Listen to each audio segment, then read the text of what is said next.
Welcome to Hitting Home. I'm Mike Montague. I'm here with Arif Khan, and today we're going to talk about real estate investment. That's a topic we've been wanting to talk about for quite some time, so I'm glad we're finally addressing it. For sure. We've touched on it, but we haven't delved into it with any detail. And want to keep it local, talking about Barrie area investment. Absolutely. And there's just so many subtopics within the topic of investment. Absolutely. So we had our pre-chat, and we're going to keep it to the bricks and mortar investing. Yes, exactly, for today's show. We will definitely, though, for those of you who are invested in alternative forms of investment, in other words, not necessarily being the brick and mortar landlord, but you're looking at actually investing in real estate or real estate development, we'll definitely cover that in another topic. Exactly. And I guess the first question that comes to mind for anybody is how do I get my stake? How do I get into this game? And it's always daunting, that first step into real estate investment. So what are those first stages in preparing yourself and being sure that you're ready to do it? Mike, here's the thing. Rest assured that there are tons of people who want to tell you how to get into the game. Oh, yeah. And there are seminars that you can spend money on. Oh, yes. Oh, but they start as free. They start as free, but by the Yes. time you're done, you will have put their kids through college. Yeah. Well, people make money on them, but absolutely. it's the people holding the seminars as opposed to typically the Well, people and attending. that's just the thing. I mean, when you have a certain celebrity from a certain blockbuster era of movies who's the guy who's going to tell you about real estate investing and how to become successful at it, be cautious for 3 of that. easy payments of $99.99 or sign up to our course or whatever it may be. Yeah. And I've attended a couple of those, and they're professionals, and they oversell you like a timeshare presentation. And the celebrity that you... My advice in the to our viewers, actually...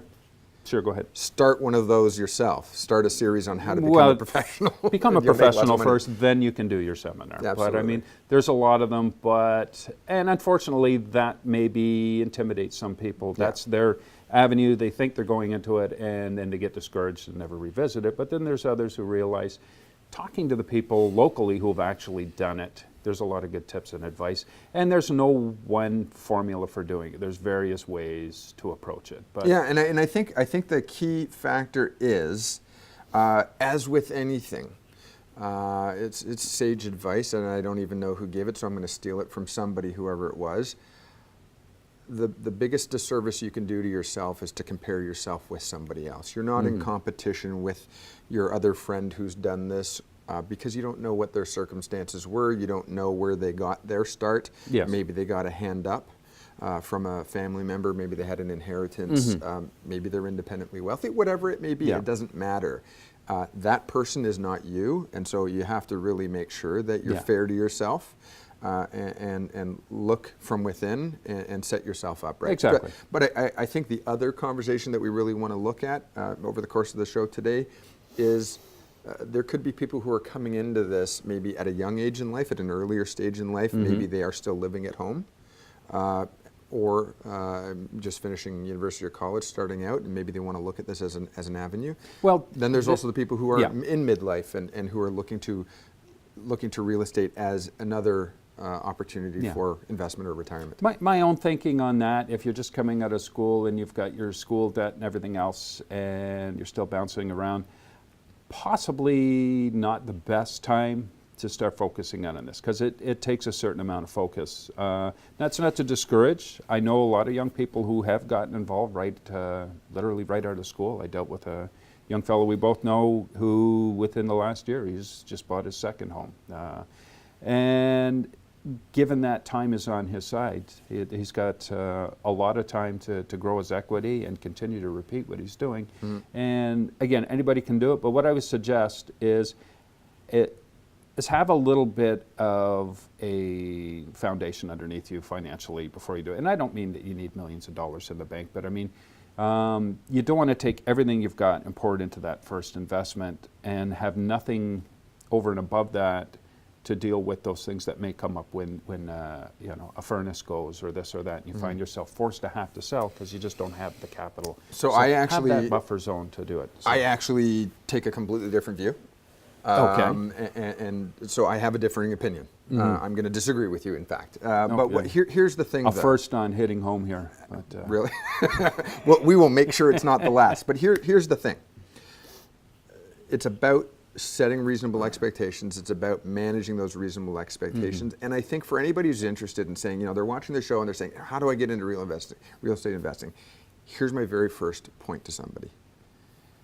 Normal is not a word that should be part of the vocabulary at that point. And elaborate on that a bit. Well, elaborate on that. I would say, that, again, stealing somebody else's famous quote probably, is that normal should not be the benchmark, because doing normal things will never deliver extraordinary or abnormal results. So if you're looking at somebody who may be fresh out of high school or fresh out of college, or maybe never went to college, and that's totally fine as well, but somebody who's looking at their first home. Step beyond your comfort zone. Stepping beyond your comfort zones. Yeah. And I think that if you were to take a poll of what's normal out there, most people are not investors in real estate. Most people are not buying their first rental property in their 20s or whatever it may be. So if you're most people want to stay within that comfort zone. Most people do. Yeah. Most people have, and I think that that's human nature. Yep. So I think what's really, truly important, and here's why I absolutely disagree. You're seeing more Absolutely and more, disagree. Absolutely disagree with the original statement. Okay, maybe that's not quite fair, but I'm going to go with it anyway. It's very polarizing. It's lots of fun. But if you look at actually what's happening in the student dorm life, if you look at what's happening at college and university campuses across the country, you're seeing more and more parents who are helping their children actually buy their first home, and instead of renting on campus or renting somebody else's. I've encouraged that for years. Yeah, yes. They're actually looking at buying their own, being one of their own tenants, and then renting out the balance of the place. Well, and so it's not actually foreign territory to jump into that. And I've advocated for that, and with my clients, and some have listened and followed through on that and have thanked me for it. And the selling points on that is you take your student who's going off to go to school from just being one of the bunch renting that house and hopefully not burning it to the ground before the semester's over. Suddenly they're in a responsibility role where they're overseeing and running. So that is a great lesson in and of itself. And in many cases, if you're putting students into that property that you own and your own student, son or daughter, is managing, by the time they're finished school, you've possibly, or more than likely, covered their education costs. And now there's an asset to deal with either the son or daughter can continue to live there. Maybe you put different tenants in, maybe it becomes the son or daughter's property outright, and there's so many ways you can deal with it once you have that asset. Well, I will tell you this, I absolutely encourage my clients to make sure that student who is the owner is actually somebody who's responsible for the property itself, because you never will get the same level of attention to detail and the same level of responsibility, if you will, if you're not the one who's ultimately on the hook for versus just buying a student rental, which many do as an investment choice. The risk is high with those in the sense that you have 5 to 6 kids living on their own, young adults moving out for the first time. There's any number of scenarios that can happen.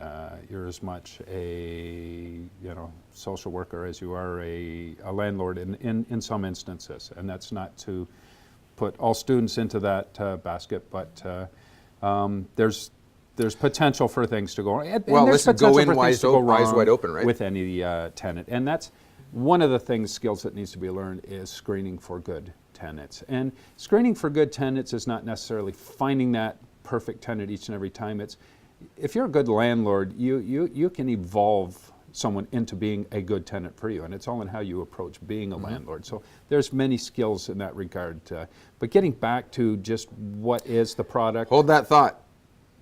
Would you believe it? We're going to break already. That is how quick this first talk. This is a great thing. So tell us, finish your thought. And we're going to go to break. Thought. Okay. When we come back, we'll look a little more depth into what are the different avenues for venturing into real estate investment. Absolutely. This is great. So let's bring it back when we come back from the break.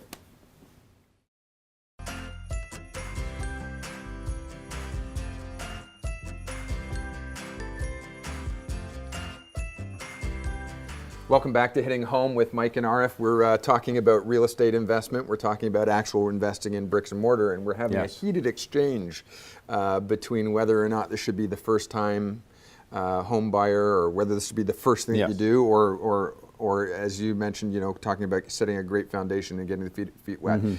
One of the things I wanted to talk about, though, and we sort of segued into a bit of a student rental, but I think it is a comparable. One of the things I wanted to talk about, though, was there are some great ways for somebody who is maybe not with a family yet, maybe not into that sort of next phase of life, but really the other distractions of life. The other distractions of life. But many people are renting. They're renting longer, and for the person who wants to do something a little bit different, certainly you can look at RRSPs. You can look at tax-free savings account. You can look at working for a company that offers some benefits that you can purchase shares and stock value in. And those are all great more things. More hands-off investment. Absolutely. Yeah. Those are great things, not to detract from any of those. But I think what's actually that abnormal way of doing things is also that person who can look at maybe saving enough for a down payment, but living in the basement. Apartment, living in that second suite that we've talked to a whole bunch of times. Well, if you figure you're earmarked for being in an apartment for a while, if you're okay with that style of living, then why not? Might as well be your own apartment. Yeah, but you collect the rent on that and cover yourself. We both know. I mentioned someone earlier. I won't mention any names, but they bought a threeplex here in Barrie, and they're living in the small upper third-story apartment. It's humble. It's nice. And the rents from downstairs 2 units are covering the cost of the mortgage and putting $200 or $300 a month into his pocket. And I'm thinking, wow, I wish I was thinking that way when I was 24 years old. I was all about buying cars and stereo equipment. And again, he's 24. When he's 34, if he continues this momentum, he'll be set for life. Well, and not everybody thinks that way. A lot of people think, how can I rent and save up for a down payment and carry the mortgage? And well, you being in finance, let's hear some of those answers. Well, I think that this is one of those answers. I think one of the answers, again, here's the thing. You've got to start with the end in mind, and you've got to decide that you're willing to do, I don't know what it is today with stealing quotes, but I will do today what another person can. That's so not that I can what have your real tomorrow estate investment can do for you? Can do what another person won't be able to do. I think we sort of slaughtered that one there. But the bottom line is it's about being prepared to do something different. And so what does that mean? It really does mean cutting back on certain things. For some people, it'll mean the difference between buying a new car, going out for dinner, hitting the beer store on Friday night on payday, not buying a coffee every single morning. Just disciplines and sacrifices there are certain that need to apply. disciplines that may have to happen. But if you're prepared to do those things, and it may mean that you're living at home a little bit longer if your parents or if you're able to, if you're in that position where you're able to stay at home a little bit longer and putting it into a down payment. But truthfully, as we said, is if you're in that position where you're buying a triplex or you have a second suite in that home and you can live in the basement, you're not living an exorbitant lifestyle or an extravagant lifestyle. You're living a very humble lifestyle. But for someone who's starting off, that stepping stone, and you have to start here. You don't start up here unless you're Donald Trump and your dad gives you $1 million and says go out and invest in real estate. Not all of us get that opportunity. It was just a little bit of a hand up. Just a little hand up. Just a little hand up. Yeah, go on it. But it is possible, and what what you're talking about in a roundabout way is leverage and how to utilize leverage. The leverage in that case is your parents. If there's an opportunity to work with your parents, leverage is key. Not everybody has that though, right? But leverage is key, and you can create that leverage, and that could be bringing people on board to invest with you. You have your dream. Here's how this dream can also benefit you. Are you willing to invest? Now, maybe not on your first project will you be able to convince people, but once you have a track record, you can bring more people on board. But then there's the other aspect of leverage, and I asked you this before we started, what your thoughts on this as a mortgage broker. I'm buying that first investment property. I'm going to be looked at one way by the lenders who are out there, the banks. Once I have that and it's established and it's rolling, 2 or 3 years in, I want to buy that second property, but still keeping the first property.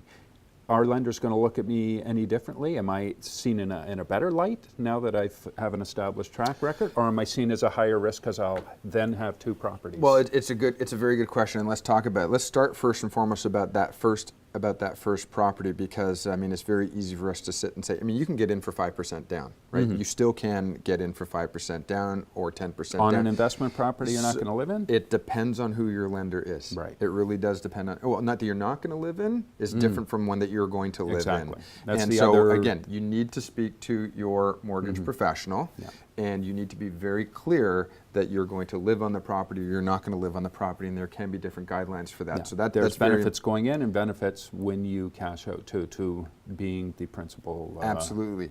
Something very important to remember, if you were buying an investment property that you're not living in, the banks will demand that we allocate funds for you to be paying rent somewhere else. Right. Even if you're living at home, the majority of lenders will say, well, we're going to put aside $500 a month, calling it rent. Yes. That you're living at home, because it's not reasonable in the eyes of the bank that you're not paying any rent anywhere whatsoever. Because that could change a month, 2 It could months in. change. It Yeah. could change, and then where are you living? Yeah. So when you're It's a stress test of sorts. it is absolutely.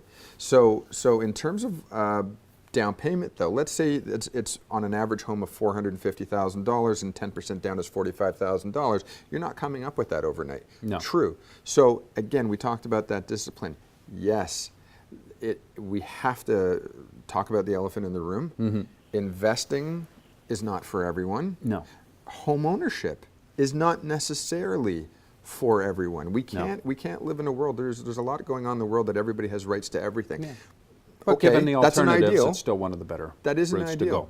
Absolutely. So for the person who is willing to do those things necessary things that it takes, and the person who can make their scenario such that they can enter into the marketplace, yes, a down payment is something that you have to actually have to consider. So it may mean a vast amount of discipline in order to come up with that 10% down. Absolutely. Especially young, right out of school, it's hard, and that's where what capital do I have access to? And more often than not, it's maybe something your parents have. You're 30, 35, you've had a chance you've been working for a while, maybe you have RRSPs, you have funds there. And you can tap. utilize Yeah. RRSPs for down payment. Absolutely. You've put in a savings plan to save that down payment. Yeah. Or maybe there's assets you can liquidate in order to get in. You asked about leverage, though, and you Yes. asked about leveraging the first property to get into the second property. I think it's important that people recognize as well, though, that leveraging typically would mean I'm going to draw equity out of my first property to help me buy my second property. And while that is totally fine and fair game, recognize that you will be asked to account for the price that you're going to pay to borrow that money. Your equity is yours, yes, but it really is yours when you sell the house. Yeah. If you need to leverage that equity in that house, it means you're asking the bank to put a mortgage on title to let you draw the equity from the home so you can put it into another one. And that's great. Banks have no problem with that typically, but they're going to charge you a carrying cost to borrow that money. And you need to work your numbers whether to it's know prime, whether that cost is going to. Right. So you can't say I've got return $100,000 in equity in my home. I'm going to take $50,000 out and put it down on my next house. Yes, you are, and you're going to pay X% to borrow that money that you're taking. So not only are you going to have to show that you can carry the first home with the rents that you're taking in and your personal income. Added cost for the first property. You now have to and show your that new you've cost. got rents coming in for the second property, and you can cover that money that you borrowed from the first to put into the second. Yeah. Yeah. So you've got to really have a good business plan. Yeah. There's definitely challenges for sure. It's an opportunity cost, right? So your business model has to make sense. As with anything, you have to do your homework, and you have to know what the market will bear. Yes. So in the Barrie market or in the Barrie and surrounding area, what are the rents? Right? What are the rents able to command for a 1-bedroom, 2-bedroom, 3-bedroom, rents are going up. single-family dwelling, or a place with a second suite or a triplex, duplex, whatever it may be? What are the rents, and what are your costs of borrowing? Because again, if you're only putting down 5 or 10%, you're borrowing a lot more money. You may want to spread that amortization out, not necessarily on 20 years, 25 or 30 years, all right, if you're able to, not necessarily with a small down payment, okay? And your rents have to be able to cover the mortgage, but your rents also have to be able to cover your property taxes, you're not going to be able to use 100% of the rental income to cover the mortgage because the banks are going to say, well, that's not realistic. No. You may need a new gotta be- roof, which may cost you $10,000, whether it's this year or next year. So you've got to be able to make sure that part of your rental income is going towards some savings accounts for eventual replacement, future costs. The furnace may go. That could be $4,000. Oh, yeah. There's a lot of hidden costs, Hidden costs. That could come up randomly at any time. And getting back to how to approach this, you don't have to necessarily go it solo. There's a lot of people who, and this is not to be entered into lightly, but they partner up with some people, be it one or two, maybe it's a relative, some friends. Again, in any type of business partnership, you really want to you want to have a set of rules on paper. Like in this eventuality, what are we going to do? Someone may want out at a certain time, but bringing a group of people in, it cuts your portion of investment down. It also cuts your return down. Yeah.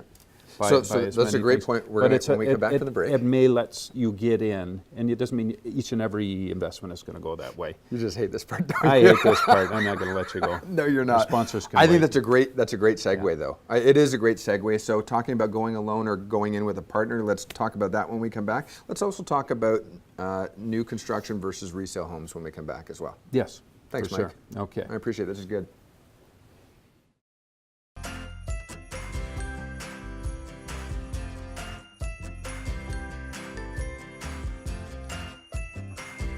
Hi, and welcome back to Hitting Home. I'm Mike, and I'm here with Arif. And what we realized during the break, we got 6 minutes left in this segment, and I think we got the makings of another show, a part two, talking about Absolutely. real estate. We're gonna lobby It's for just an too much hour-long to show. cover. I think we should. Yes. So Okay. before we went to break, though, you were talking about the opportunity to go in this as a solo or in a partnership Solo with versus a someone. partnership. And it's important as And well. it's- Remember, it doesn't always have to be an either or. You can have a blend of both. Some people are involved in real estate investment partnerships and then have their own solo investments. But as an entry into it, it might be the way financially it's easier to get into. so this is the show of stealing Investing. quotes. That's exactly what the show is. Because, I Yes. mean, the one that comes to mind right now is, never do business with friends and family, right? So I don't know that that's true. Okay, I just think it's don't go blindly into business with anybody, and especially if it's No. friends and family. All cards are on the table. Well, we have a don't want lawyer to work malign with friends and family. Just know Yeah. that sometimes you assume there's graces that you wouldn't otherwise assume in strictly a partnership with a. When you're dealing with multiple hundreds of thousands of dollars in terms Yes. of whether it's a condo, a townhouse, or a single detached home, you could be around $500,000 at this point, quarter to $500,000. It's a business. Yeah. It's not You want to be buddies. in with someone you can trust, someone who has good perspective and foresight, Yeah. and gives you that confidence. So your best friend may be the right person to go into may business be, with. yeah. Your best friend But it may be should- the but exact it wrong person shouldn't to be go into the business reason with. you go into business with Absolutely them. not. So when you're going to do this, if you're going to go into partnership with somebody, you obviously want to have lawyers. You've got to have opposite ends representing you so that it takes Waiting the in the emotional out wings of it. for Waiting when in the you wings. do need them. Yes. Yeah. And you do want them to oversee any documents for any transaction. Yes, you want to run it by the professionals. We're going to make sure the numbers add up, the I's are dotted, the T's are crossed. If you want to use another. Now, here's saying the other there. thing. Here's the other thing, though, is that from a financing side, if you're bringing two people into the mix, you're both going to be assessed Yes. on your capacity to pay, your credit bureaus, your history of Well, anybody repayment, involved, yes, it's- and what you bring to the table. So it's Yeah. not just I'm bringing in my buddy because he makes great money. You're bringing in your buddy because he or she makes not great s- money, and they've Yeah. got a good track record with their credit bureaus, Yeah. et cetera. We've got to get into It's not because the we're silent really partner. It is not a silent. Well, it could be, but it's but Yeah, they're going to but- be assessed. They're not going to be silent to your lenders, though. New construction versus resale. Well, there's opportunity in both. And what I've been seeing here in Barrie with a lot of the new projects that are starting, and anyone else will notice this if they're following real estate listed online. There's property on Essa Road now. I don't even think the lights are turned on, or people, if they're in there, they're just starting to move in, but you're already seeing people selling those units. Never been occupied. So there's opportunity for that investment too, to buy, hold, until the development's built and sell right away. There's other people That who has want to take the traditionally more, been a great strategy, is certainly when we're in a positive upswing and momentum and housing prices are climbing. However, if you just caught the National Post, I think it was this week, you'll see that there's a group of people who bought into a development 3 years ago. They bought in at pre-construction sale prices. They thought that they were going to make a whole bunch of equity by the time the key was handed over, and they're upside down on the deal. They will make it. They're just not gotta going hold. to make it overnight. They're going to have to hold longer, and that's the As great thing long about as real they estate. can If you carry in can- the meantime, because the financial institution they're dealing with is going to make them Well, cover they the want short. they want their monthly payments. Absolutely. So hopefully the rents will cover them, and that's where the risk element in real estate enters. If you look historically, prices have continued up, but we've hit a leveling off now. Right. And in Currently. in some areas, an actual correction, but it's not a correction over. Like, it didn't go like this and like this. We were going like this, and then last spring we had that anomaly where we jumped up and we've come back down. Our prices right now are still what they were about 2 years ago, a year and a half ago. They didn't drop back down any lower than that, but they certainly are lower than when they peaked in the spring of last year. So banks are more than ever right now backing themselves up, wanting to see an appraisal support the value of the property. But not only that, they also are really asking for that, what they call the schedule for the market rents. Yeah. So they're going to want to make sure that if they happen to take possession of the house, that A, they can sell They it. can liquidate and liquidate recover it, their losses or and their investments. B, that they know that the market that you're renting Yeah. in, that those rents, because some people will say, oh, I'm going to charge $3,000 a month in rent, when maybe you're only going to get $1,600. Right? And when it's untested on new builds, it's going to be looked at differently than on the resale market, think which it's has a track record. Really important for us. We got to wrap up because we're out of time. But it is really important. Your thoughts on never buy the best house on the street, never buy the biggest house on the street. Certainly, if it's an investment property as well. I made the mistake when I bought my first investment property of saying I want it to be home for our tenant, and we went to town and we made it have every creature comfort you could think of. And honestly, that was the biggest mistake that I made. It didn't kill me. No, but certainly those your creature comforts land were or not your tenants respected. appreciated it, but from a pure Certainly. investment perspective, yeah, you're better to buy something that maybe a little bit challenged or is the lesser home, has that potential to improve over the time you own it, and for every dollar you put in the right, if you invest in renovating or upgrading in the right areas, you're getting more than $1 in return for that investment. So That sounds like a great show. Yes. That sounds like a fantastic show, and I think we should come back with that next week. We'll talk about how to do that. You cutting me off here? I am. We'll see you next time on Hitting Home.